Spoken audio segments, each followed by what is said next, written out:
Isquis Chuchuasket, Pamela Barnes. It's my honor today to formally welcome you to the Syilx territory. And so before I do that, I want to share with you a little bit about what our lands mean to us. In this part of Turtle Island, which is how we refer to North America, the sharing of our lands with peoples from other places is fairly recent. It's about 200 years. Where other parts of Turtle Island, that history goes back 500 years, 1,000 years, depending on where you're speaking of. But here it's fairly recent. And with those coming together of different peoples from different places, came some new ideas about human relationship to the land, and that are very different from our traditional viewpoint about our relationship to the lands. And so one of those concepts is the idea of ownership, human ownership of land. And we as Syilx people see ourselves more of borrowing these lands from our great-great-great-great-grandchildren. We look at things in 7 generations. And there's a very big difference between those two ideas. So if I own this necklace, I can sell it, I can trade it, I can give it away. It's mine, I can do what I want. It's up to me how I choose to care for it. I can take great care, or I can toss it aside. Again, it's mine. I can do what I want with it. If I borrow this necklace, everything changes in those relationships. I cannot sell it. I cannot trade it. I cannot give it away. And there's an expectation that I take the very best care possible. And when I leave it or return it, that at least it's in the same condition I found it in, and if at all possible, in better. So those ideas are very different. And it's with that understanding of our relationship to these lands that we first welcomed people to the traditional unceded territory of the Syilx people. And so it's with that understanding that today I welcome you to the traditional unceded and currently occupied territory of the Syilx people, with the gentle reminder that none of us, including ourselves as Syilx people, are taking the very best care possible of these lands for all of our children, our grandchildren, our great-grandchildren, and so on and so forth. Limnet.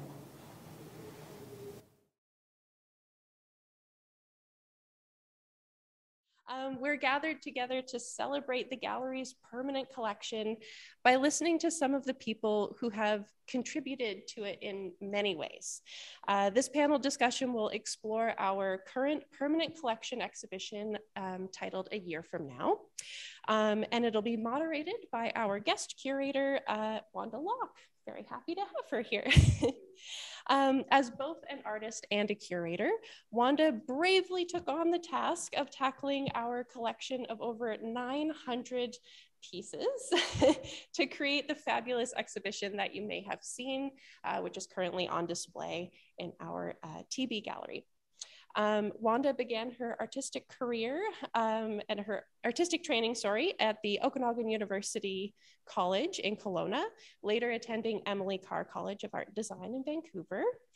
Locke's own practice is based in painting and expands into drawing, collage, installation, and her work often toys with themes of domesticity, nostalgia, and banality. So I think you're very well suited to be talking about collecting and art making tonight. She's been included in many exhibitions at the gallery, and her art is held in a number of Okanagan public art collections.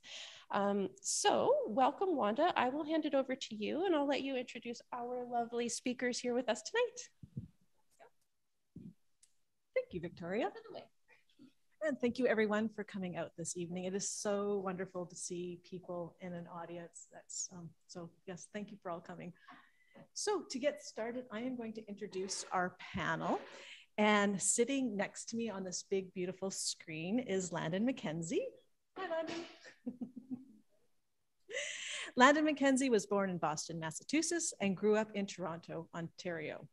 She has built an impressive body of work and is best known for large format paintings.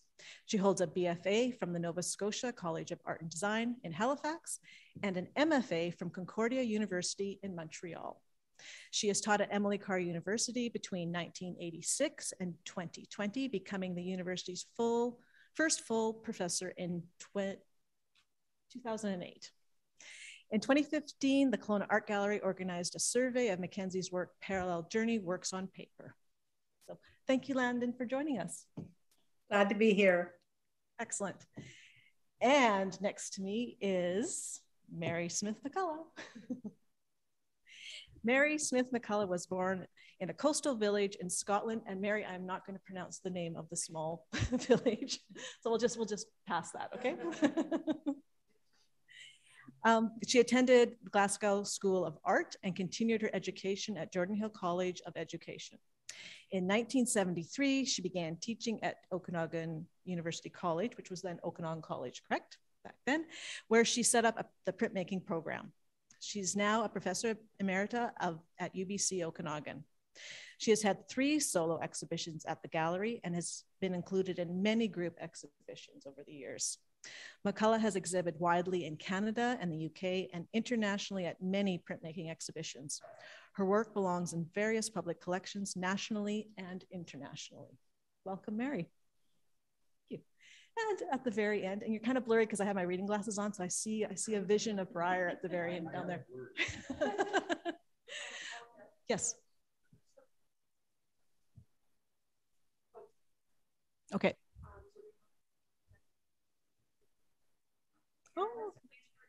Oh, okay. We can do that. Thank you, Victoria. That's okay. Welcome, Briar Craig. Briar Craig received a BFA from Queen's University in 1984 and an MFA from the University of Alberta in 1987.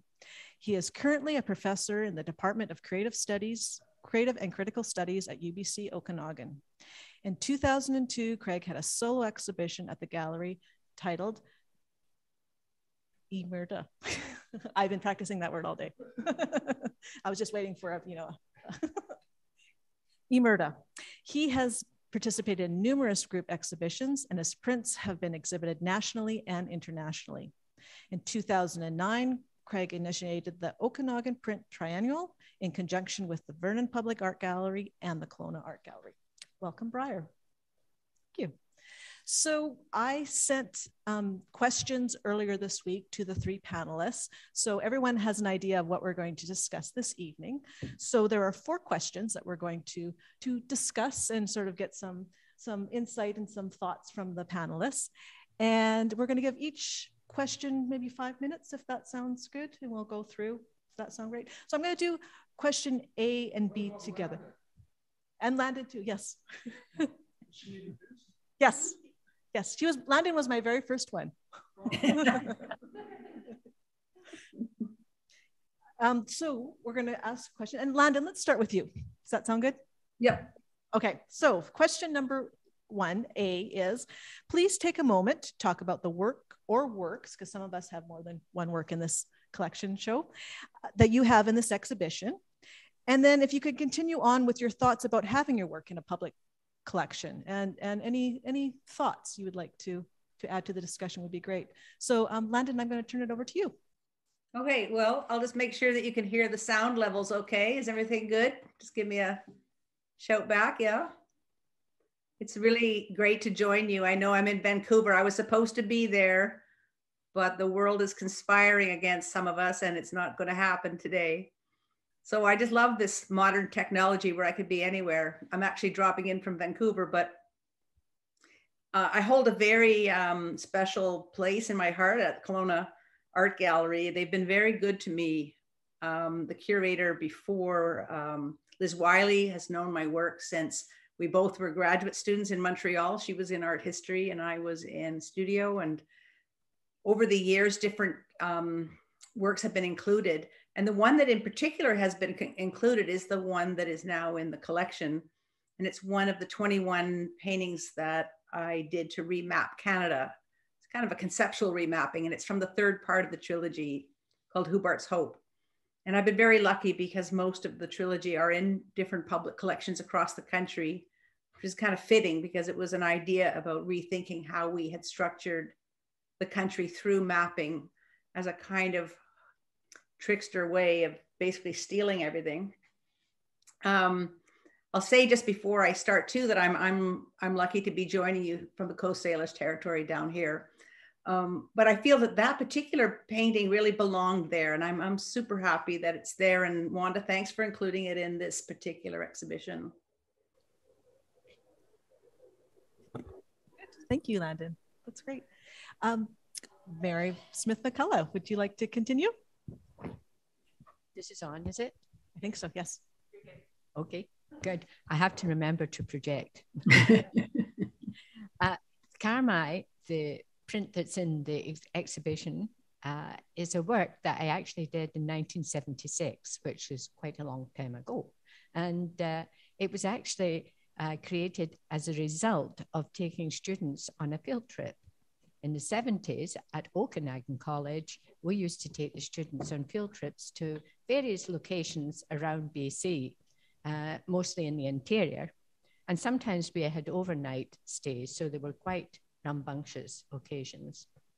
I was particularly interested when we went to Carmi because it's an old ghost town and it no longer existed.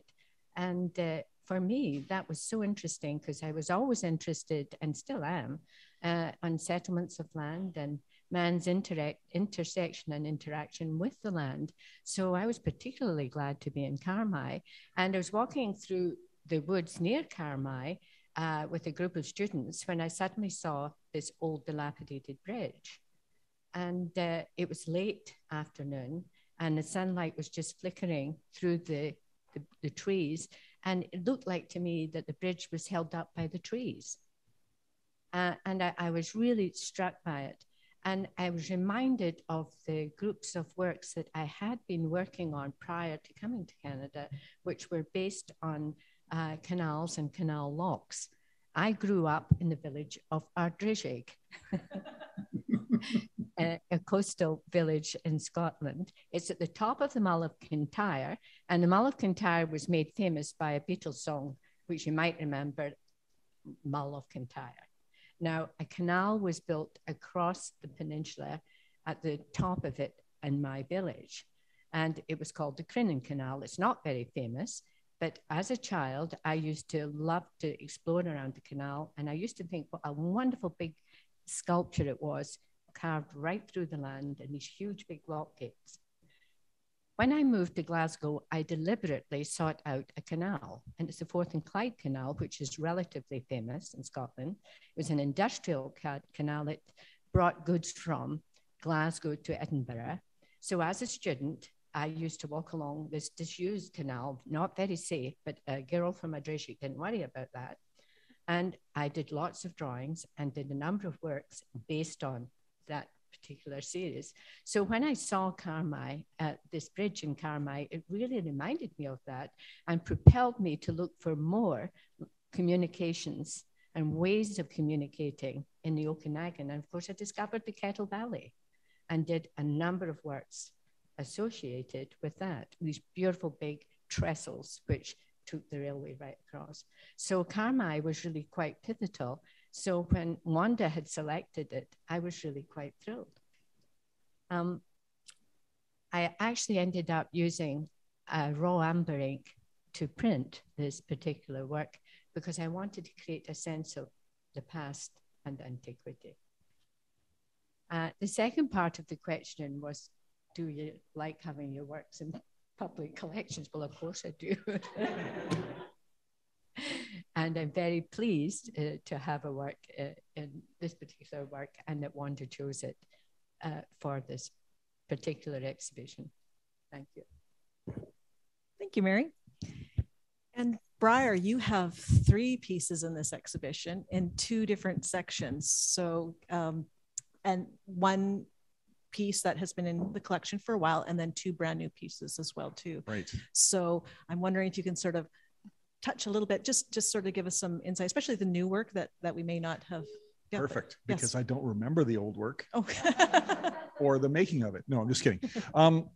Yes, the new work, there's 2 works. There's a piece called Start to Stop and a piece called Riot Act Red. And they came about really, for the first time I was kicked out of a studio. COVID hit and I could no longer work in the studio at the university, which is where I've always made my work. And you know, that sort of frenzied bringing things home and thinking, well, I'm going to try to work at home, but how? Because I don't have any of the equipment that I would have at the university. And sort of, you know, being generally bummed by that stuff, by the changes that were happening that seemed beyond my control. And I sort of distinctly remember laying in bed a lot in the morning, listening to CBC and all the dire predictions about what was happening. And one of the things that popped into my head was like, I'm having a really hard time stopping going to the university. So the piece Start to Stop was really just that simple, a play with those words as a kind of measure of frustration, I suppose. And the paper that it's printed on literally is a crumpled piece of paper that was gathered in haste as I was leaving campus to have things to work on at home. Riot Act Red came a little later, when I was laying in bed, listening to CBC and listening to our dear Prime Minister admonishing everyone for being kind of jerks about not taking care of ourselves, and thinking that we were being read the Riot Act.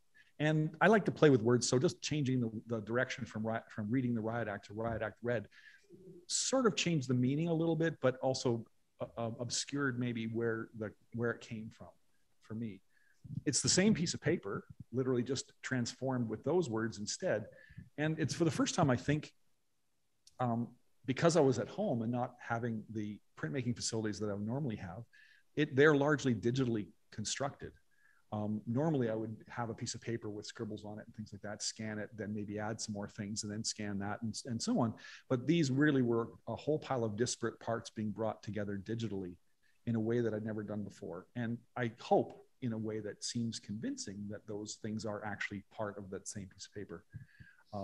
But it really was just an experiment and kind of therapy to get over the depression of not being able to go to the school, just sort of sitting in my basement with my mouse, moving things around on my computer, trying to make something that seemed as interesting to me as working in the studio physically. The older piece, Mad About the Waltz, is the second part of this is all about talking about collections. Oh my God, I've got so many collections. I collect junk. I just collect all kinds of fantastic things like old library cards and things like that. And I just found this library card that was part of my collection that was called Mad About the Waltz. And I had an old typewriter and literally just typed 1, 2, 3, 1, 2, 3, 1, 2, 3, 1, 2, 3 a bazillion times over top of it and thought it looked kind of cool. That was a long time ago. So I was a little more apt to just sort of make things because they were cool. And in terms of being in collections, I think I'm getting to the age now where I'm not really thinking about selling work so much anymore, but thinking about the life the work is going to have after I'm here. First time, I've never really thought about that sort of thing before. I've got a plan of retirement. Oh my God, it's awful. But being in a collection is really nice that an exhibition can happen and it didn't have anything to do with me. The work is here. Someone else puts it together with other works. And it's just that's fantastic. I think it was a kind of a life to the work that I could never have created for it. Does that make sense? Yes, that makes total sense. Thank you. Victoria, can I ask a question? I know it's not question time, but just following up with collections, do you think I could quickly ask, that's not on, is that, can we just go a little rogue a little bit for a minute? Okay, so I'm gonna start with Landon. And Landon, I'm curious, all of you have worked in other collections as well too. And I know Briar and Mary have seen this exhibition in person, so you can comment about that too. But Landon, you mentioned that you your trilogy is broken up in public collections as well across Canada. So can you just sort of reflect, as an artist who has work in a collection, do you of course don't control what a curator does with your work, or maybe you do, you don't, but maybe you do. So I guess as an artist, when you put your work into a collection or your work is collected, do you have any expectations or wonder how it's going to, like, do you have any thoughts about it showing up in group exhibitions, like, for example, a year from now? I realize you haven't seen the exhibition in person, you've just seen it through the catalog. But as an artist, when you see someone else interpreting your work, and especially in a collection thought, because you're being collected with all those other artists in that gallery as well too. And if you have any kind of thoughts or curiosities about that. Well, I always cheat by making you the biggest painting in the room. So I didn't study painting. I went through art in the 70s. I went through NESCAD, totally conceptual, structured. So like my colleagues on the stage panel, I studied printmaking, because at Nova Scotia College of Art in the early 70s, it was run like the Marines. And if you didn't want to go to the bar and make something up and call it 1, 2, 3, stop, stop, stop, which I really admire, you basically had to just sort of find a place where you were clocked if you came in the door and did your 24 hours. And it was a very rigorous place. So when I started painting, it was sort of because painting seemed so dangerous by the late 70s. And I just thought, well, how hard can it be if it's so dangerous? After a few years of painting, I won by total luck or happenstance or serendipity the Quebec Biennale of Painting, which unbeknownst to me was like a huge event that launched me. And suddenly the Art Gallery of Ontario owns this painting some of you may have seen in books, which is looks like a wolf-like figure that's looking at a reflective figure in a dark landscape that kind of has a call back to the Group of Seven and a white snow, a sort of mountainy thing, which is Lorne Harris a bit. And then there's sort of another prairie snowstorm above that. And it's actually quoting a lot of formal tricks and debates that I had when I was a graduate student with Guido Molinari. And when the AGO bought my first painting, I just thought, well, this is great. This is peachy. This is exactly how it should go. And of course, my career went off to a good start like that when, you know, you're a young painter and you're in a hot scene and there's money in those museums to collect. And then I moved out west and took my time, and really this next burst of works, which were the big mapping paintings, of which you have the one there, you know, they're harder to collect because they're really big. So my policy was, if a museum bought one, I gave them the second or the third as part of what some of you may know is the Cultural Property Act. And it's really in a strong dialogue with audience and with curators and with the budget of museums, in order that these things come together and can really be in dialogue with each other. So as part of the same trick of not just make them big, but make sure that most museums had two, like summer and winter, left and right. They're both, and all interchangeably 7.5 by 10.5 feet kind of stretchers, and roll like maps across Canada to make it extremely affordable to show them, not just in Canada, but in Asia or in Europe. I've just been so lucky, and I've seen so many exhibitions where the curator has taught me a lot more about the work than I knew, because they put it in conversation. At the National Gallery recently, I was in conversation with Norville Morisseau, which was a very big honor. And I think he's in this exhibition too. Is that possible, Wanda? Yes, he is. And you know, that's just a huge honor. I mean, if you're a younger artist, I'm not young anymore, but I know the meaning of those things. I grew up going to the AGO and different museums, but the AGO was my hood. I grew up in Toronto. And and I would go to the same paintings over and over and over again. And they really have changed my life. So I come to the honor of being in collections as someone who really values visiting collections. Excellent, great. I look forward to you hopefully soon coming to the Okanagan and seeing the exhibition. Yeah. I'm curious about the conversation that we will have when I put in the group that you are exhibiting with. I very much would love that opportunity to have that conversation with you. Great. Thank you, Landon. Mary, so your grouping seems so obvious to me when I put it together. I mean, everything seemed, in my mind, seemed to be great, but I'm always, of course, interested in what the artists have to say too. But yeah, your neighbors in hanging on the walls with you, I feel work quite well, but I'm just wondering what your thoughts are. Jim Carmi is hanging right beside me, and the work Carmi given to the forgot all about the mic.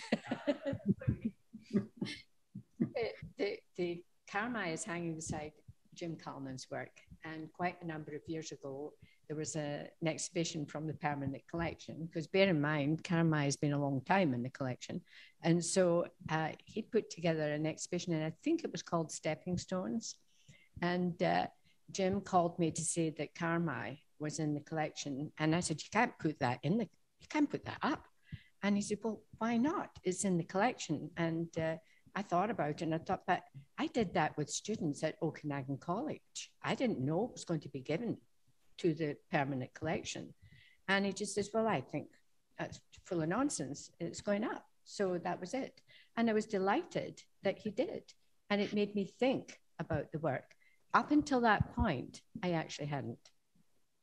And on reflection, realized why it was important to me.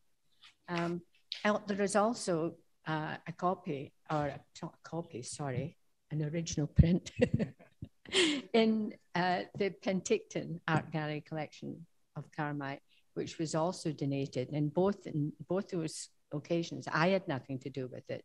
They were donated to the collections. And talking about collections, for young artists in Glasgow in 1964, I emigrated in 1967. There was a very vibrant community in Glasgow of supporting young emerging artists. And I was, like Landon, extremely fortunate because I had 5 or 6, I can't remember, I have to look up, artworks that are now in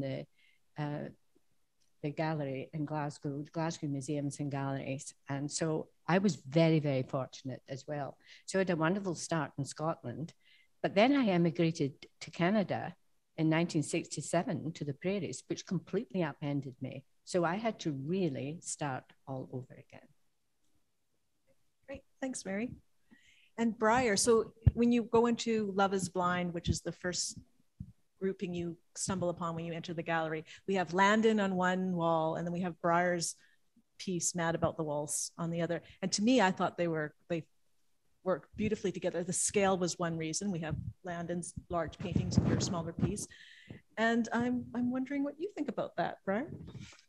Well, I mean, obviously anytime you're in an exhibition, it's really nice. And I think that the chance to see your work against things that you would never have thought your work would be anywhere near in terms just of proximity is fantastic, because it does bring a whole pile of other ways of thinking about that work, even for me. I think that's always been the hope, is that as I've made work, that if I look at it 20 years later, it still has resonate somehow. It's not me thinking about it 20 years ago, it's me thinking about what it's saying now.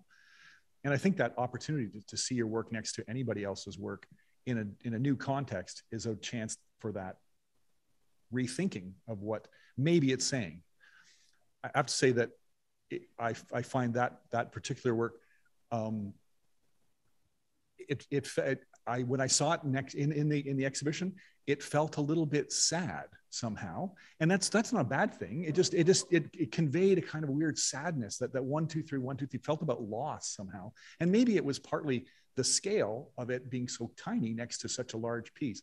I'm not entirely sure what it was, but there was some kind of palpable dialogue between those two pieces. And I enjoyed that. I felt like it was sad because it came from such a goofy Like I've got this thing that says waltz. I'm going to put type 1, 2, 3, 1, 2, 3. And suddenly it had this different, a different kind of ambience than I expected. And I wouldn't have been able to predict that ambience at all. Great, thank you. So that is the first section of our questions. And now we're going to go in and be a little bit more about our artists. We're going to get a little insight about who they are and what they do in their studios when we're not around. So Landon, I'm going to start with you, if that's okay. And the question I'm asking is, do you collect? And if so, what do you collect and why? Mostly I don't collect. I do have a few student pieces just from the school sales that I just thought were adorable and to support them, and they always get a kick out of it. But I grew up with a home where my parents had collected their friends who were the Toronto abstract artists, who at the time were just like this great scene of Michael Snow and Harold Town and characters like that. So not only did I know the characters because they were sort of around the neighborhood, but I knew the works and I knew the particular works that were in this old house that they had. So I really wouldn't be here today at all if my parents hadn't have been so-called collectors. But I think everything they bought was for $100, maybe $120 at the outset. None of these artists were known yet, except in this scene, this kind of edgy Toronto scene. No other kid I knew grew up with only abstract art.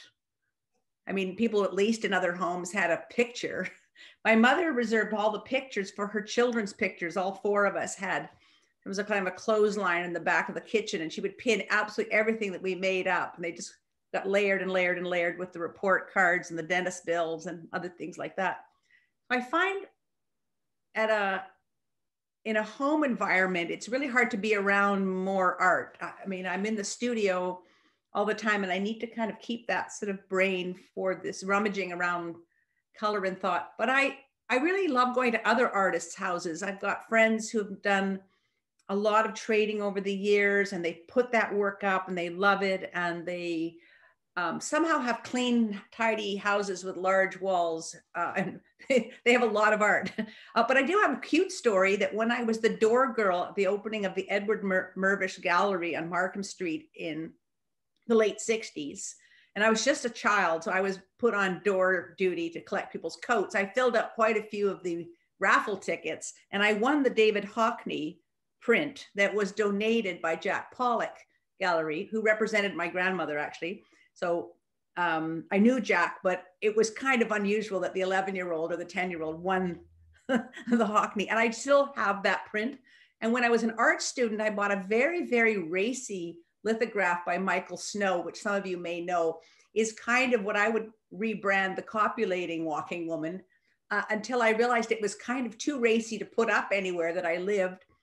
My landlords would sort of look at me sideways, and somehow I hid it on myself to the point where it's actually been hidden to the point where I actually don't know where it is anymore. But I did make those conscious collected modes or moves at a really early age. So I was probably 18 when I bought the Michael Snow black on black print that's quite famous, when it was $65. If you were a NESCAD print student, you were allowed to buy the NESCAD lithography workshop prints at the base rate. Excellent, thanks, Landon. And Mary, do you maybe you don't collect art, maybe you collect other things too, I don't know, but I have a fairly good art collection, and not surprisingly, it's mostly prints and works on paper, and lots of it is still in drawers and still has to be framed. I've collected a lot over the years. I tend not to change the artworks too much in the house. I should probably do that more often because I've got all those works in drawers. But I can tell you I've had some major regrets over the years about not purchasing work. In the early 70s, my husband and I were offered the opportunity to buy a very small Dürer engraving with excellent provenance. We had just bought our new home and had 2 young children. And I said to my husband, we simply cannot afford this. And so unfortunately, we didn't buy it. In the early 1990s in Edinburgh, I had the opportunity to purchase an etching by John Bellamy, a very well-known Scottish, actually British artist, I suppose I should say, who died very recently in Italy. And he had actually attended one of my exhibitions in Edinburgh, and I had the opportunity to purchase the print, but I was in the plane back to Canada and had not bought it. 2 years later, when I was back in Edinburgh, my husband took me straight to that private gallery and said, buy that print. So I did buy a John Bellamy print, which I absolutely love. So I finally listened to my husband. If he was here, he would say that was maybe the first time.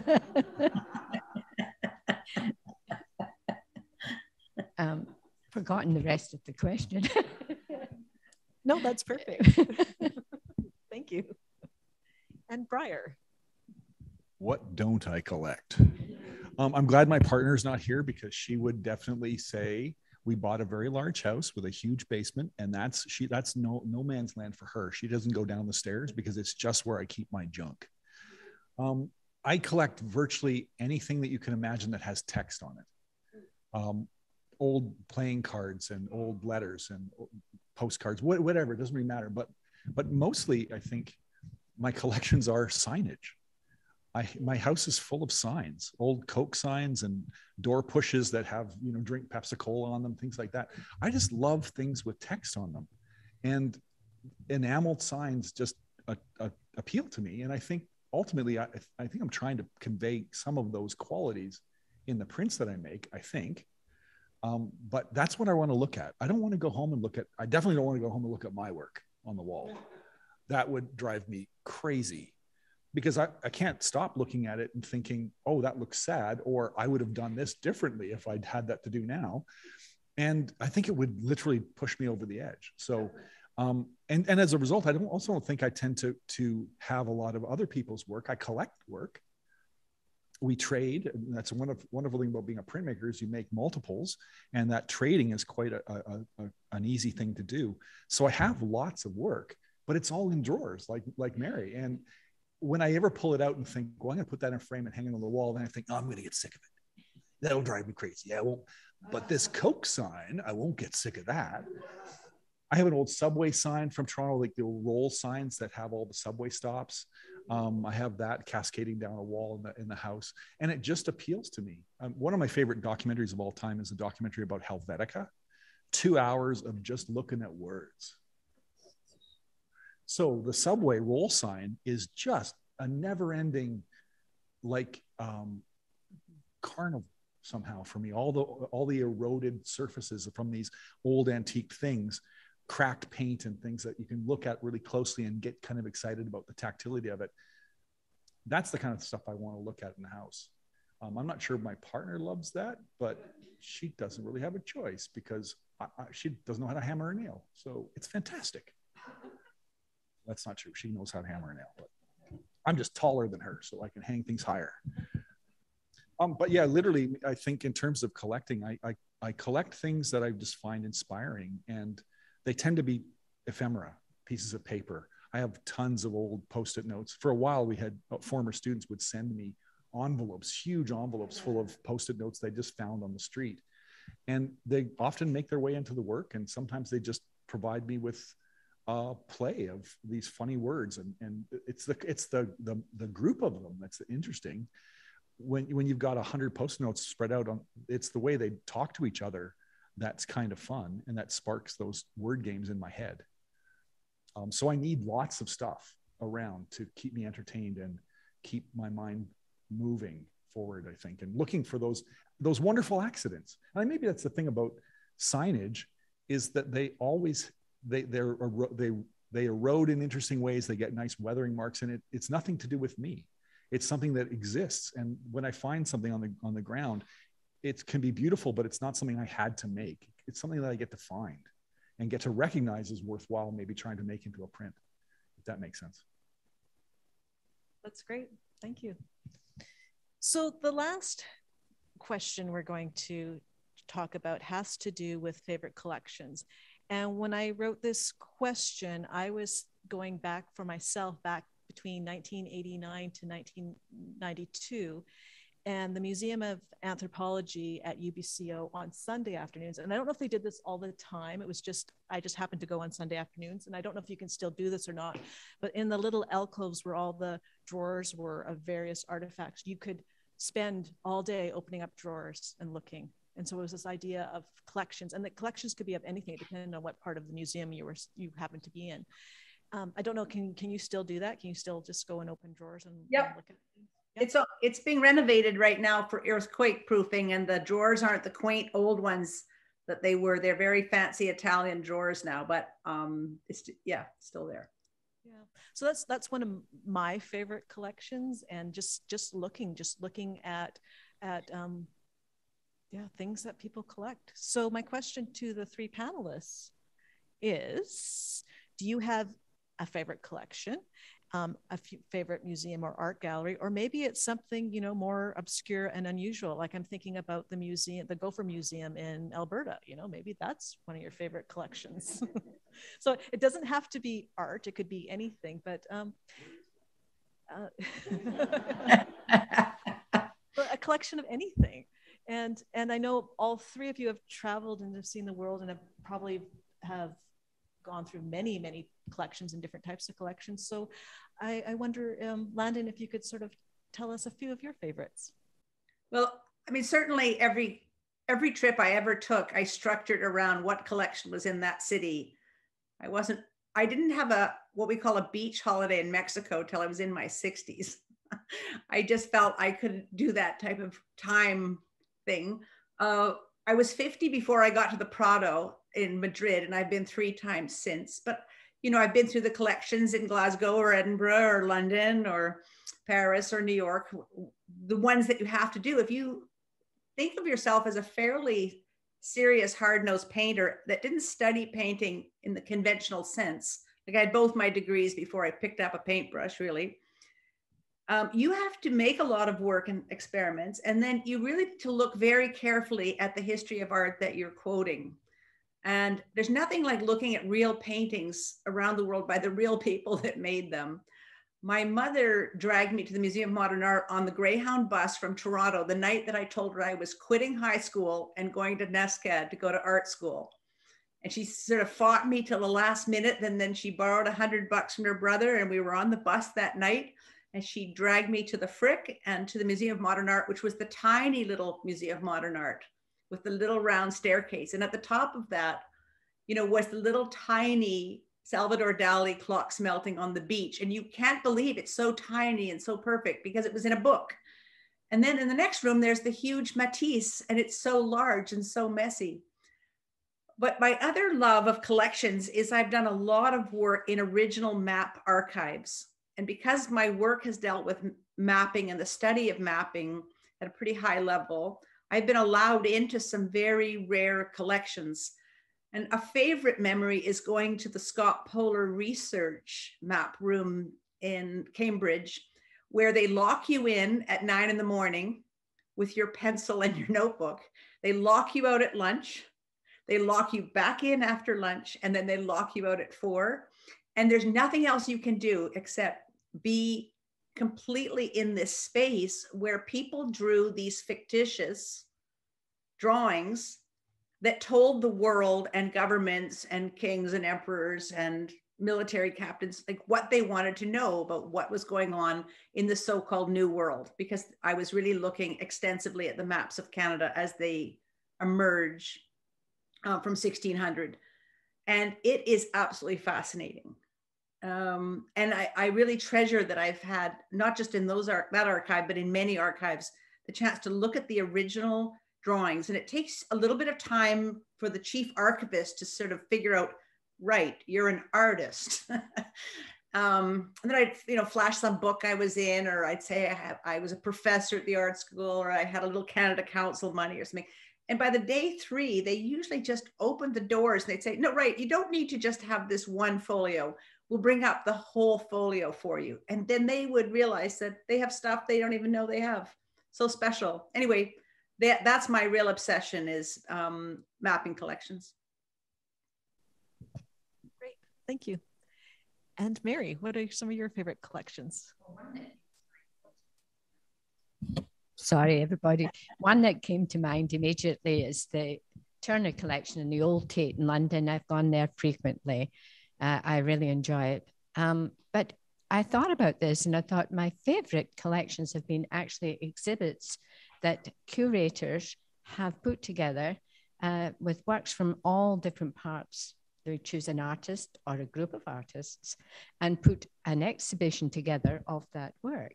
And they have to take an awful lot of time to negotiate with galleries to get the works to that gallery. And I know there's a huge amount of work put into that. And I was very, very pleased. I've been to lots, but ones that really spring to mind was a beautiful Vermeer exhibition in the Royal Gallery in the Holyrood Palace in Edinburgh. And it's an absolutely beautiful gallery if you ever have a chance to visit. And it was an absolutely super Vermeer exhibit.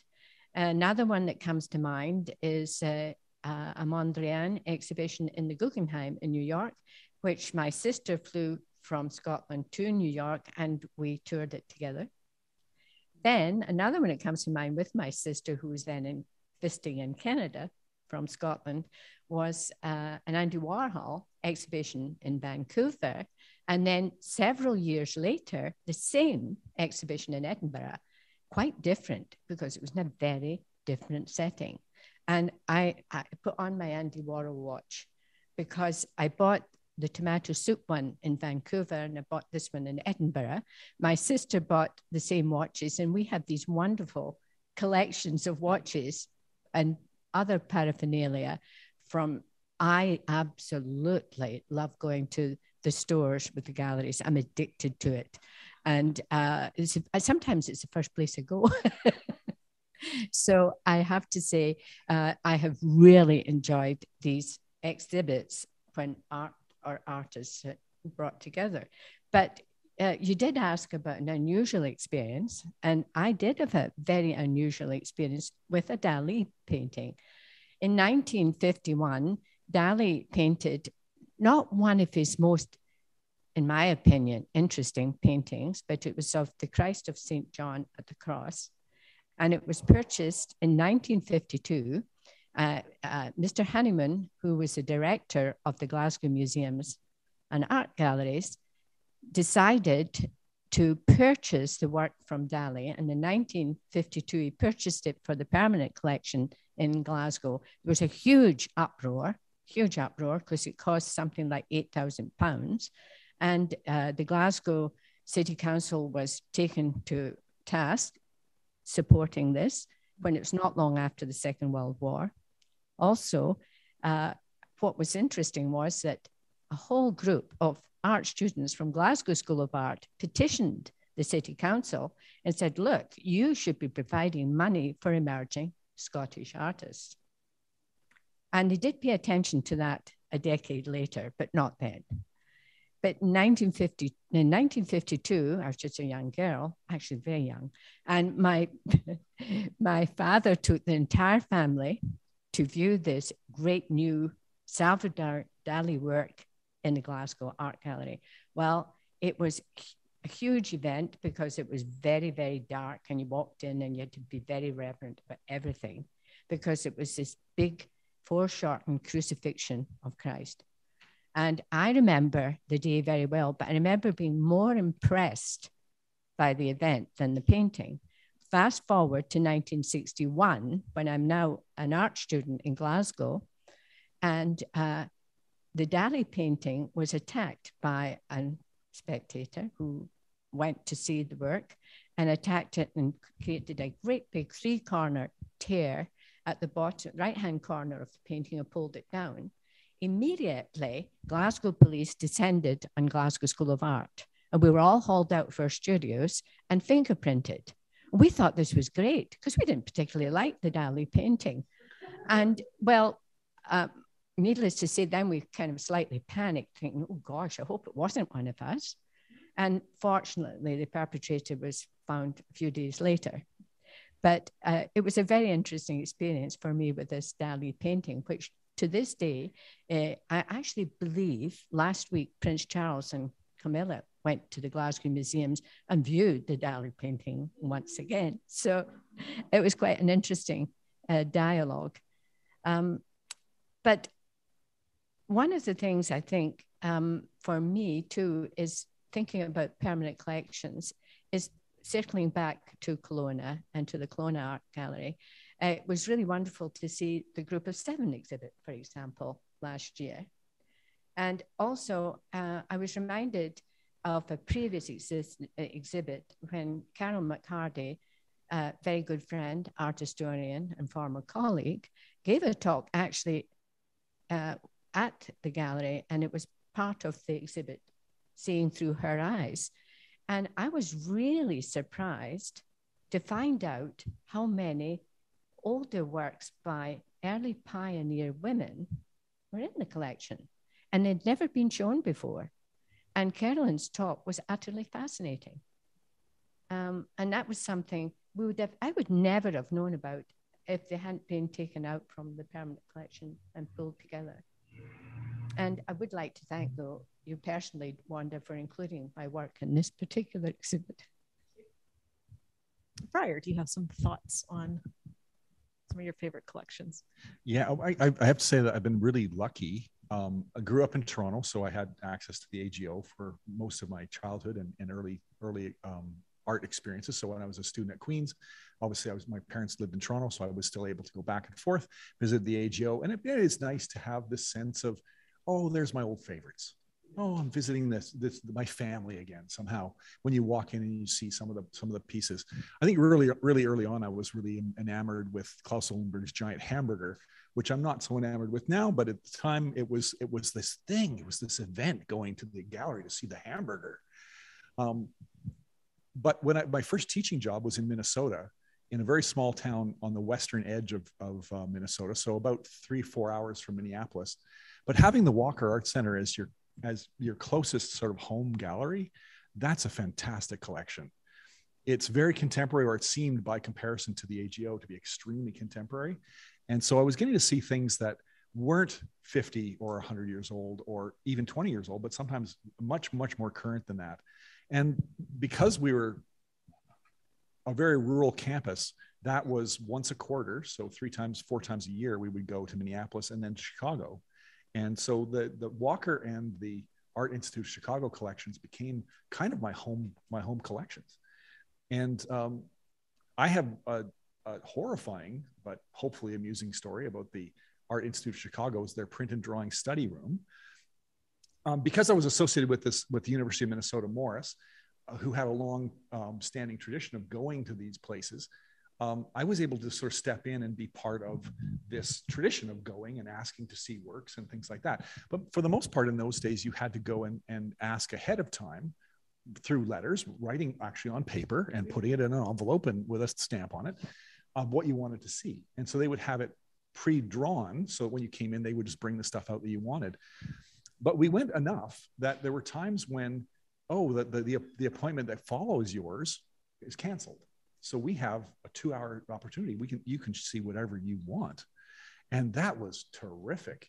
Just seeing this parade of amazing things you never thought you'd see, or never even thought to ask to see, was kind of impressive. And of course, the Art Institute of Chicago has an unbelievable collection. But the horrifying story was the guy who was the print and drawing curator dude, he became quite relaxed around me, and I got to handle the prints. So he would be handing me things. I'm like, I'm now holding a Dürer. And I'm not even wearing gloves. How is that possible? But I'm standing literally with Rembrandt's Three Crosses, one of the larger etchings he ever made. It's fantastic. It's very stormy. It's very moody.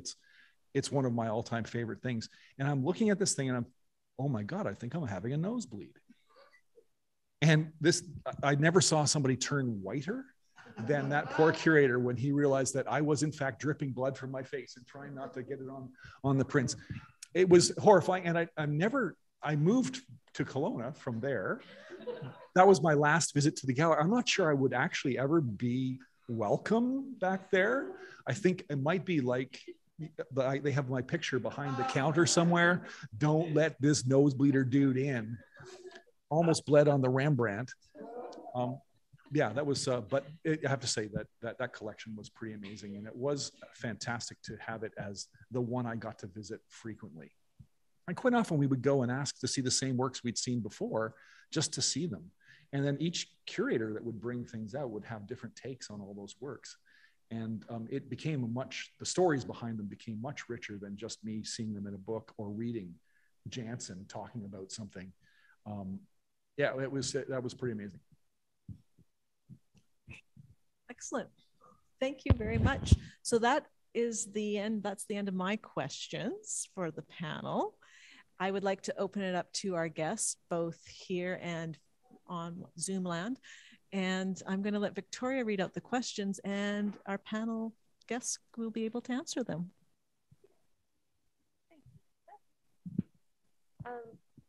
Also, if anybody from the audience has questions, let me know and I will speak them into the microphone so we have a recording of them as well, just so we can capture them. But I'll begin with, we've got, no questions yet? Oh, okay. Any questions from this audience? I have any particular experience with that. I think for the most part, the works that mine that have been collected in Europe at group exhibitions. So they typically they just write a letter saying we'd like to add this to the collection, and I don't really know why. And it's quite often, especially in the old days, a letter in the mail, which I didn't really understand because it was from broken English. And it's pretty amazing to go and see your work hanging on the wall at a nice gallery in Prague or something. But I have no idea how or why that particular work was chosen. I feel the same way about that. I think with regards to committees, I think the committee relies on the curator of the gallery to guide them as to what should be purchased. Certainly that's been the case in the Kelowna Art Gallery, in my experience. So I think it's really up to each gallery to decide the vision they want for that permanent collection. And I have a curious feeling that over the years that's changed several times with regards to the Kelowna Art Gallery. So you mean correct. That's correct. I'm talking about the Kelowna Art Gallery. I can't speak for Art Gallery. I'm speaking just as my experience, but yes, I'd probably ask Natalie that. But we cannot hear the question if you're online at all, audience or me. Yes, sorry about that, Landon. So I believe the question was about acquisitions and how they're decided upon in a gallery setting.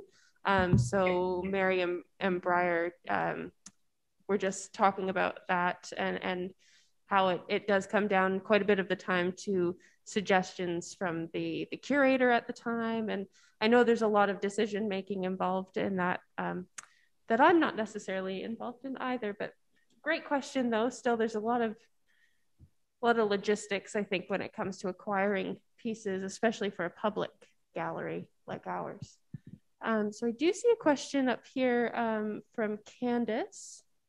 I may need to ask you, Candace, to maybe reword, because so it says, considering the current climate, was the decision to not directly address those issues in this exhibition intentional?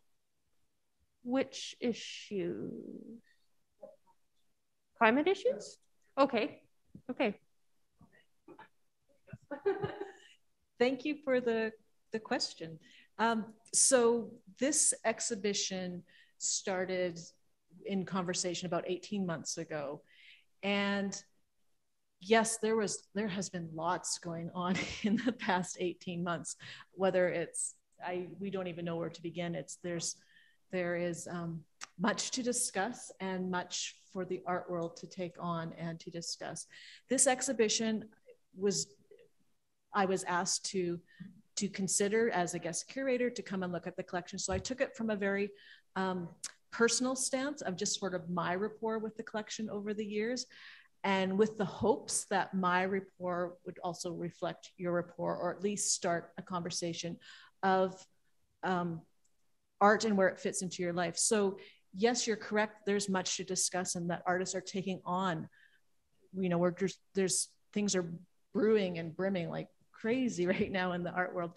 And I just hope that this exhibition for the public is a way in to see the role that art can play. So whether climate change per se wasn't addressed specifically, however, if you see the show and you see the Jack Davis piece that you enter on the title wall, and then as you go through the exhibition, you come across Fern Helfad's piece, we are tackling some current conversations as well too, maybe not as directly, but.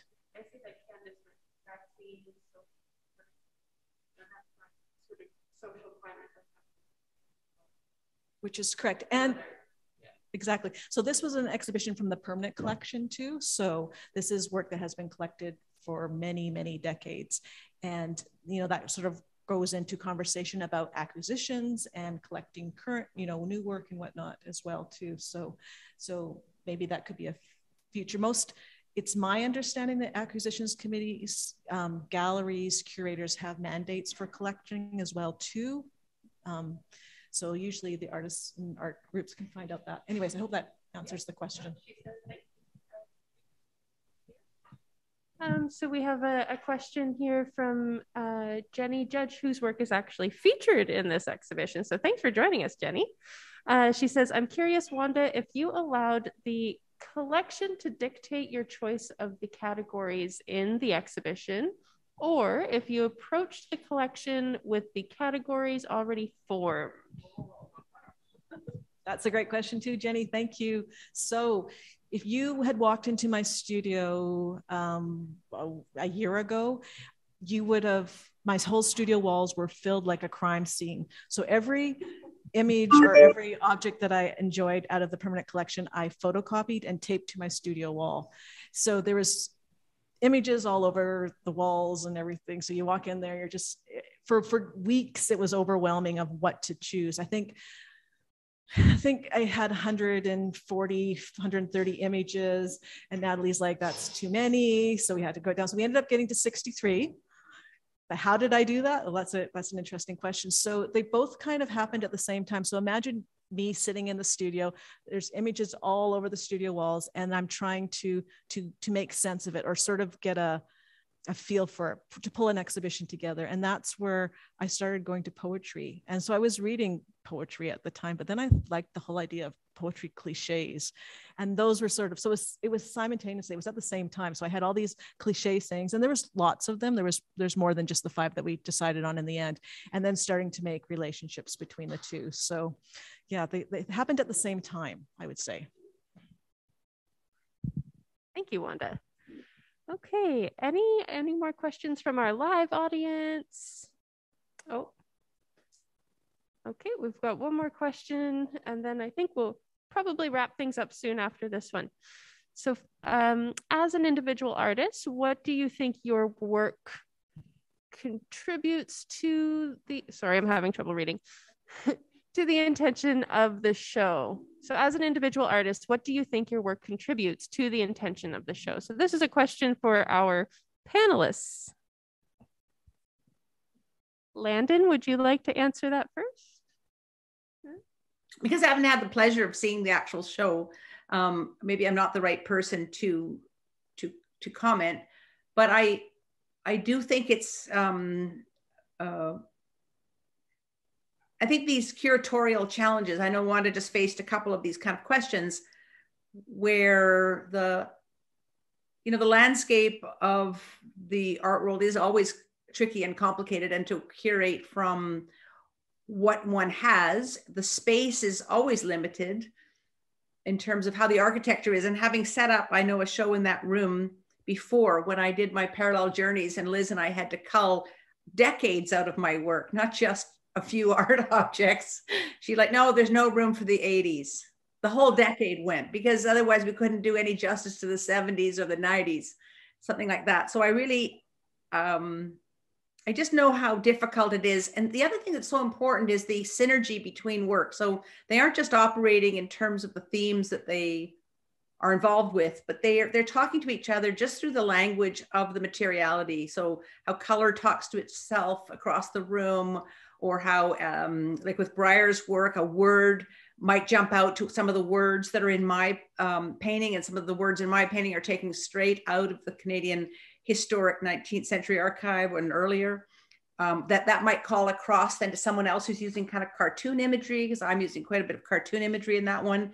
Someone else might look up and realize the Hudson Bay is sort of in the top right-hand corner, and it would connect to something else that's going on in their mind across the room. So I think that if you think of an exhibition as kind of like a puzzle, where all the works are kind of linking a spider web between them, and that the individual visitor is really building their own case study.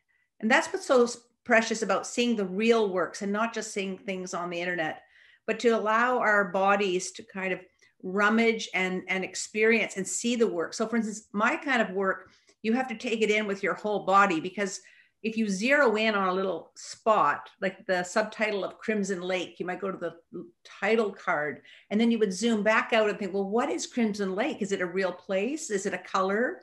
Is it something to do with the brain? What can I do? And then maybe pivot around, and the woman beside you is wearing a red dress, or has a red purse, or a red iPhone. And then behind that is something else, and it's calling. So each person who walks through the gallery builds an experience. And that's what's really precious about providing opportunities for people to just visit these spaces. And I know under COVID, it's been really difficult, because the other thing that's so much fun, and why some of us love going to museums, is it's really fun to look at people looking at art. That's why it's fun to go to New York. You see people looking at people who are looking at art, and the art is activated by all of these different kind of glances that are happening, as well as the privilege to walk in and realize you're all alone, and you have that just for that moment, you have it all for yourself. So I'll leave it there. Anyway, do you want to add to that, or? Well, I think, I mean, actually hearing you talking about how you put together these different thematic elements and then started connecting work seemed really interesting to me, because it activates in my mind anyway, a certain way that I think I try to work, which is having all these things and hoping to find some connections between them. And so anytime you're in a group exhibition, you have those wonderful accidental synergies between things. And so in a way, you've chosen to create some parameters in which you see some synergies, but I see completely different ones perhaps. And every viewer will see different ones. So I'm not sure that I could even comment on how my work fits in with what your vision was. I'm just glad that it did.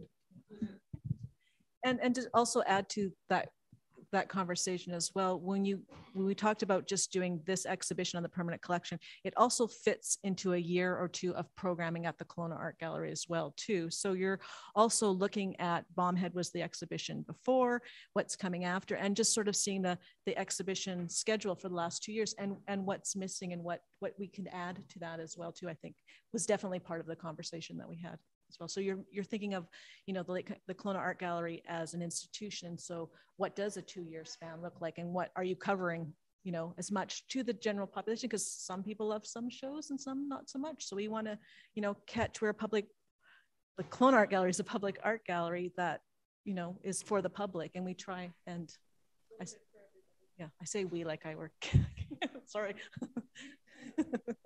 But yes. Wanda, can I add one more thing? Yep, go ahead. I think that especially for children, the library is a depository of a lot of books, and the galleries are where there's a lot of images and things. And I think that they're both really important to the experience of children and youth to become visually literate, but also to engage with that other sort of sensual space. And so that the visit to the library and the visit to the gallery are really important. So when you talked about looking at the gallery's mandate over a 2-year span and trying to give a variety of types of experiences, from like Baumhead's very intellectual proposition with great scholarship. And there's also an inside audience in Kelowna, which is the art department of the Kelowna Art School, the UBCO, that those students can get very nourished. I know that when I was at Emily Carr, where I'm a professor emeritus now, but I helped to work out a deal sort of with Michael O'Dane where they help fund all our students get a $5 membership to the Vancouver Art Gallery. And then the next year it's 10 and 15 or whatever. Because I said, you know, they have to be able to go and look at one painting the way you'd go to a library and look at one book. And they have to be able to just go in and see maybe that one little painting over and over again, or that one exhibition. And not feel like they've got to do it top to bottom once every year when their grandmother's visiting. I just might add that before there was a Kelowna Art Gallery. It was just housed in a very small room in the museum, and there was no permanent collection. And I started actually in 1972 on a consultative basis in Kelowna, and there wasn't even a building, which kind of was interesting when I wrote back to Scotland to say I was hired for the Fine Arts Department. There wasn't a building. But however, what Landon may remember is that you were invited as a guest speaker to Okanagan College. Now, guest speakers were vitally important because you actually saw their work. Oh, we didn't actually see their work, but you viewed their works. And we didn't have the opportunity for the gallery, which we now have, or the permanent collection. So I would actually finish in the note that it's wonderful that we were able to mount, or you were able to mount, the exhibition from the permanent collection with such a wide range of artists from across Canada. Well, yes, well, thank you, Landon and Mary and Briar, for coming out this evening and joining us. This has been a great conversation. It's so nice to see people, real people, people on Zoom. So thank you very much. And thank you, everyone. Well, thank you. Thank you. Great.